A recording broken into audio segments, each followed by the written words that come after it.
Tube Tamil நேயர்களுக்கு வணக்கம். யாழில் உயிரிழந்துள்ள இளம் ஆசிரியர் என்ற தகவலோடு இணைந்திருக்கிறோம். அந்த வகையில் யாழ்ப்பாணம் ஆனைக்கோட்டை பகுதியைச் சேர்ந்த 37 வயதுடைய இளம் ஆசிரியர் ஒருவர் உயிரிழந்துள்ளதாக தகவல்கள் வெளியாகி இருக்கின்றது. ஆனால் இந்த சம்பவத்தின் பின்னணியில் அந்த மரணம் தொடர்பாக பல மர்மங்களும் காணப்படுகின்றது. அதன் அடிப்படையில் பார்த்தால் இந்த பில்லி சூனியம் என்ற விடயமானது உண்மையா அல்லது கட்டுக்கதையா, ஒருவேளை பொய்யாக இருக்கலாமா என்று இவ்வாறு பல கேள்விகள் பலர் மத்தியில் காணப்படுகின்றது. ஆனாலும் இந்த ஒரு ஆசிரியரினுடைய இறப்பின் பின்னால் பில்லி சூனியம் என்ற ஒரு விடயமே காணப்படுகின்றது என்று தகவல்கள் கசிகின்றன. இது எந்த அளவுக்கு உண்மை என்று தெரியவில்லை. ஆனால் இவரது மரணம் சார்பில் முக்கியமான விடயமாக கருதப்படுகின்றது. அந்த வகையில் யாழ்ப்பாணம் ஆனைக்கோட்டை பகுதியைச் சேர்ந்த 37 வயது மதிக்கத்தக்க இளம் ஆசிரியை ஒருவர் வயிற்றோட்டத்தால் பாதிக்கப்பட்டிருந்த நிலையில் சில நாட்களாக அதிலிருந்து மீள முடியாமல் வலிகளை அனுபவித்து வந்திருக்கின்றார். அந்த ஒரு நிலையில் தான் அவர் நேற்றைய தினம் உயிரிழந்துள்ளதாகவும் கூறப்படுகின்றது. இவருடைய மரணத்தின் பின்னணியில் குறித்த சில நாட்களாக இவர் சுகஹீனமாக இருந்திருக்கின்றார். அதே சமயம் இயல்பான ஒரு சாதாரண சுகஈனமாக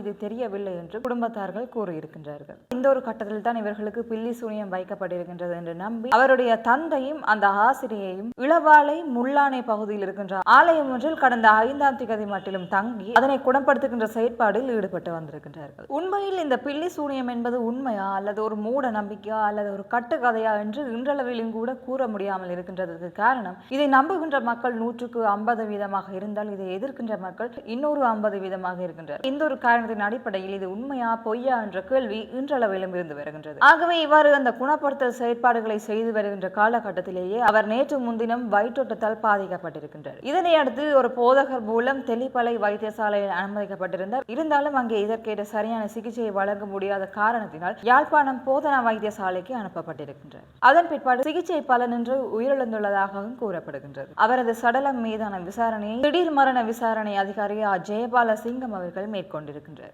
ஆகவே இன்றளவிலும் கூட இந்த மரணத்திற்கு என்ன காரணம் என்று சரியாக புலப்படாத சமயத்தில் தான் இவரது உடல் கூற்று மாதிரிகள் கொழும்புக்கு அனுப்பி வைக்கப்பட்டிருக்கின்றது. அதே சமயம் இவரது சடலத்தை புதைக்குமாறு கூறி இவரது சடலமும் இன்றைய தினம் உறவினர்களிடம் வழங்கப்படும் என்றும் தகவல்கள் வெளியாகி இருக்கின்றது. இவருடைய உடல் கூற்று பரிசோதனைகளின்படி இவர் என்ன காரணத்துக்காக இறந்தார் என்று இன்னும் கண்டுபிடிக்க முடியவில்லை. அதற்காக கொழும்புக்கு அந்த பரிசோதனைகள் அனுப்பி வைக்கப்பட்டிருக்கின்றது என்றும் கூறப்படுகின்றது. ஆனால் இவர் பில்லி சூனியத்தால் தான் இறந்திருக்க வாய்ப்புண்டு அல்லது அதனால் தான் இறந்திருப்பார் என்று இன்னும் உறுதியாகவும் தெரியவில்லை. ஆகவே இந்த பில்லி சூனியம் எவ்வாறு ஆரம்பித்தது, எங்கே தோன்றியது என்று பார்க்கின்ற போது பில்லி சூனியத்தினுடைய பிறப்பு இடமாக இருக்கின்றதே ஆபிரிக்கா தான். ஆபிரிக்காவில் தான் ஆரம்ப காலகட்டங்களில் பில்லி சூனியம் என்ற ஒரு விடயங்கள் அதிகமாக காணப்பட்டது. அதன் பிறகு இரு காலப்போக்கில் பரவி ஒவ்வொரு நாடுகளிலும் வெவ்வேறு விதமாக இந்த பில்லி சூனியத்தை கையாண்டார்கள். இப்போது பில்லி சூனியம் அதிகமாக காணப்படுகின்ற நாடுதான் இந்தியா. இந்தியாவில் மிகவும் அதிகமாக காணப்படுகின்ற இடமானது கேரளா என்றும் கூறப்படுகின்றது. ஆகவே இந்த பில்லி சூனியம் என்பது பிளாக் மேஜிக் என்று அழைக்கப்படுகின்றது. இது ஒவ்வொரு நாடுகளுக்கும் ஒவ்வொரு விதமான முறையில் வித்தியாசப்படுகின்றதை தவிர இதனுடைய முடிவு கருத்து ஒன்றாகத்தான் இருக்கின்றது. அதாவது